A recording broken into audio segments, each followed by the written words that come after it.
एक बार की बात है, अंकित और रेशमा शादी करके अपने नए नए बंगले में शिफ्ट हो गए थे। कुछ दिनों बाद उनके यहाँ एक बेटा जन्म लेता है, जिसका नाम वो लोग रोहन रखते हैं। एक दिन अंकित के ऑफिस में पार्टी होती है। उस दिन अंकित अपनी बीवी को लेकर पार्टी में जाता है, तो रोहन बोलता है कि मम्मी पापा आप दोनों लोग जा रहे हैं, मैं घर में अकेला कैसे रहूँगा। तो उसकी मम्मी बोलती है, नहीं बेटा, तुम्हारे साथ तुम्हारी आंटी पिंकी रहेंगी। तो रोहन बोलता है, नहीं माँ, मुझे पिंकी आंटी के साथ अकेला घर में बोरिंग लगेगा, मैं भी आप लोगों के साथ जाऊँगा। तो उसकी माँ बोलती है, नहीं रोहन बेटा, हम लोग जल्दी ही वापस आ जाएंगे, तब तक पिंकी आंटी तुम्हारा ख्याल रखेंगी। इतना कहकर रोहन के मम्मी पापा चले जाते हैं। और उस दिन जब रात का वक्त होता है तो पिंकी दूध लेकर रोहन के कमरे में जाती है। तभी उसे अचानक से किसी के हंसने की आवाज़ सुनाई देती है। तो पिंकी को लगता है कि रोहन हंस रहा है। वह वहीं से चिल्लाती है, रोहन बाबा, रोहन बाबा, इतनी ज़ोर ज़ोर से क्यों हंस रहे हैं।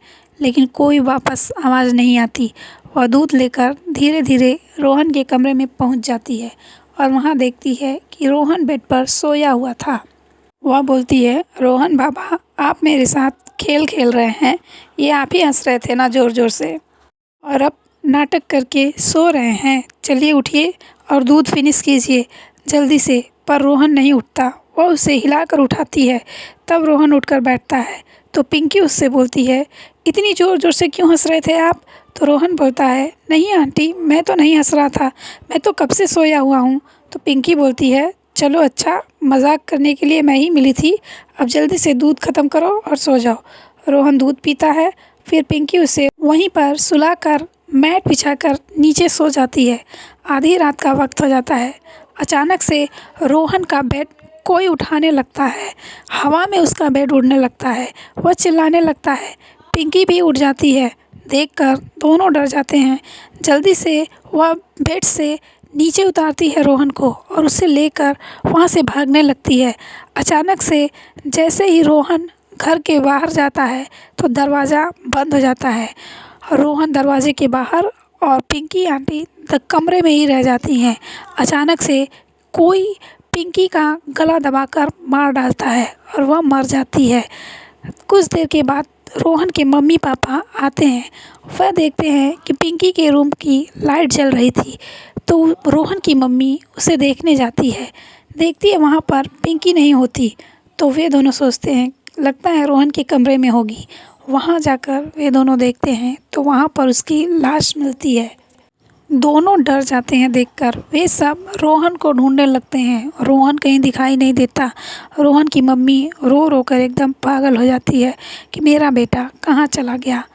तभी अचानक से उसे भी हंसने की आवाज़ सुनाई देती है, जैसे कोई बच्चा हंस रहा हो। तो वह अपने आदमी अंकित को बुलाकर बोलती है कि क्या आपको ये आवाज़ सुनाई दे रही है। देखिए, कोई बच्चा जैसे हंस रहा है, जैसे लगता है मेरा रोहन हंस रहा है। मेरा रोहन मेरे आसपास ही है पर मुझे दिखाई नहीं दे रहा है। तो उसका आदमी बोलता है, ये तुम्हारा वहम है, तुम अपने बच्चे को इतना ज़्यादा याद कर रही हो कि तुम्हें उसकी आवाज़ सुनाई दे रही है। पर ऐसा कुछ नहीं है, मैंने पुलिस कंप्लेन कर दिया है, पुलिस हमारे बच्चे को जल्दी ही ढूंढ लेगी। कुछ दिन बाद रोहन की मम्मी एक पार्क में बैठकर रो रही थी। वह रोहन के बारे में ही सोच रही थी। ठीक उसके सामने वाले बेंच पे एक औरत बैठी थी। ऐसा मालूम पड़ रहा था कि वह औरत रोहन की मम्मी को ही देख रही थी। पर रोहन की माँ उसे देख रही थी। तभी अचानक वह अपना चश्मा लगाती है और छड़ी उठाकर जाने लगती है। तो रोहन की माँ सोचती है, अरे ये तो अंधी औरत है। फिर वह इतना बोलकर चली आती है। तभी अचानक उसे फिर से किसी बच्चे के हंसने की आवाज़ सुनाई देने लगती है। वह दौड़ते दौड़ते उसकी आप पीछे भागती है। अचानक से उसका आदमी आता है और वो डर जाती है। वह फिर बोलती है कि तुमने ये आवाज़ सुनी। पर उसका आदमी उसकी बात को मानता ही नहीं है। वो उसे लेकर चला जाता है। सुबह के वक्त वही अंधी औरत उसके दरवाजे पर खटखटाती है। तो वह दरवाज़ा खोलती है। वह बोलती है कि मैं आत्माओं से बात करती हूँ, तुम्हारे घर में बहुत परेशानी चल रही है। एक आत्मा है, वो भी एक बच्चे की आत्मा, वो तुमसे बात करना चाहती है। तो उसका आदमी उसकी बात सुनकर गुस्सा करने लगता है। वे दोनों उस औरत को यहाँ से भगा देते हैं और वो औरत अपना पता बता कर जाती है। वहाँ से वह चली जाती है। वे दोनों अंदर आते हैं, तभी उस बच्चे के हंसने की आवाज़ रोहन के मम्मी पापा दोनों को सुनाती है, लेकिन वह कहीं कुछ दिखाई नहीं देता। वह दोनों दौड़ दौड़ कर इधर उधर घर में ढूंढने लगते हैं। तभी अचानक दो बच्चे साथ में खड़े होकर रोहन के पापा को दिखाई देते हैं। वह डर जाता है। वह आकर अपनी बीवी को बताता है। आखिर वह दूसरा बच्चा कौन था? हमें उस औरत से मिलना ही पड़ेगा। वो लगता है सच बोल रही थी। वे दोनों उस औरत से मिलने उसके घर जाते हैं। वह बोलती है, मुझे पता था आप दोनों ज़रूर आएंगे। तो वह वहाँ पर जाती है उन दोनों को लेकर और बताती है, एक बच्चा है, उसकी आत्मा आप दोनों से मिलना चाहती है, स्पेशली आपसे।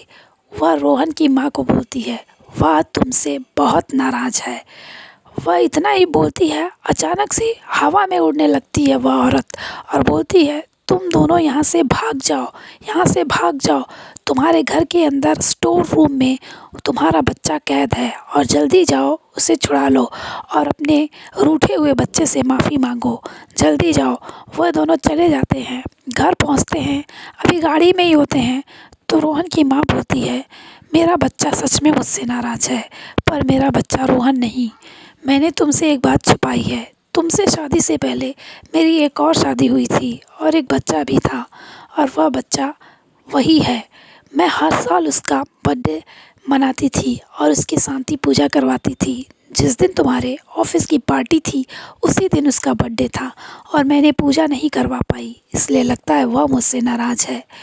तो इस सारी बात बताने के बाद उसका आदमी उसे माफ़ कर देता है और वे दोनों दौड़कर घर के स्टोर रूम में जाते हैं।